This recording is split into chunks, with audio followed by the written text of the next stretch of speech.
പ്രിയ സഹോദരങ്ങളെ, സെഖര്യാവ് 8:11 വചനം ഇപ്രകാരം പറയുന്നു: ഇപ്പോഴോ ഞാൻ ഈ ജനത്തിന്റെ ശേഷിപ്പുള്ളവരോട് മുമ്പിലത്തെ കാലത്തെന്ന പോലെയല്ല എന്ന് സൈന്യങ്ങളുടെ യഹോവയുടെ അരുളപ്പാട്.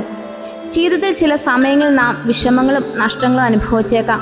എന്നാൽ ദൈവം നമ്മുടെ അവസ്ഥ മാറ്റാൻ കഴിയുന്നവനാണ്. ഇന്നത്തെ അവസ്ഥ നാളെ ആകുമ്പോൾ മാറാം. ദൈവം പുതു ആരംഭങ്ങളുടെ ദൈവമാണ്. നമ്മുടെ ഇന്നത്തെ കണ്ണുനീർ നാളെയുടെ സന്തോഷമായി മാറാം. അതിനാൽ പ്രിയ ജനമേ, നാം നിരാശപ്പെടേണ്ട ആവശ്യമില്ല. ദൈവം നമ്മോടൊപ്പമുണ്ട്. നമ്മുടെ ഭാവി നല്ലതാകും.